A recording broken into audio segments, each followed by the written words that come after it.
Good morning, students. How are you? Hope you all are safe and fine at your home. This is Anjani from Rhymes. So, children, I am going to teach you the first chapter of English of class 5. The name of this chapter is The Good Natured Girls. अच्छी स्वभाव वाली लड़कियाँ. This is a poem about two sisters who never fight and are always obliging and kind.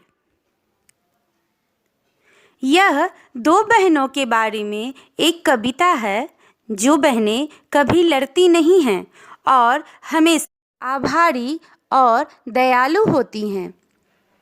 Two good little children named Mary and Anne both happily live as good girl always can, and though they are not either sullen or mute, they seldom or never are heard to dispute.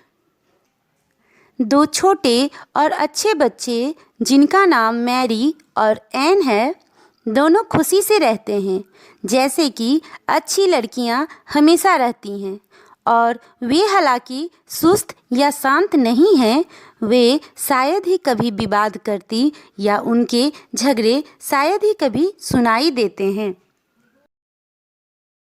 If one wants a things that the other would like, well, what do they do?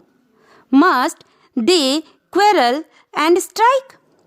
No, each is so willing to give up her own that such disagreements and they are never known. यदि वे कोई भी काम करना चाहती हैं जो दूसरे को अच्छा लगे तो वे क्या करते हैं? क्या उन्हें झगड़ा या हड़ताल करना चाहिए? नहीं, दोनों ही खुद के लिए कुछ भी छोड़ने के लिए हमेशा तैयार होते हैं. इस तरह की असहमति कभी भी नहीं देखी जानी जाती है. If one of them happens to have something nice, directly she offered her sister a slice, and never, like some greedy children would try, they eat in a corner with nobody by. अगर उनमें किसी एक को भी कुछ अच्छा खाने या खेलने को मिलता है तो वह सीधे अपनी बहन को एक हिस्सा प्रदान कर देती है, और कभी भी किसी लालची बच्चों की तरह कोई भी चीज़ एक कोने में जाकर खाने की कोशिश नहीं करती है. When Papa or Mama has a job to be done, these good little children immediately run, nor dispute whether this or the other should go. They would be ashamed to behave themselves so. जब पापा या mummy को कोई काम करना होता है तो ये दोनों छोटे और अच्छे बच्चे तुरंत दौड़कर मदद के लिए जाते हैं, ना कि इस बात पर बहस करते हैं कि उसे या इसे जाना चाहिए. उन्हें खुद इस तरह का व्यवहार करने में शर्म आएगी. Whatever occurs in their work or their play, they are willing to yield and give up their own way. Then now let us try their example to mind and always like them be obliging and kind.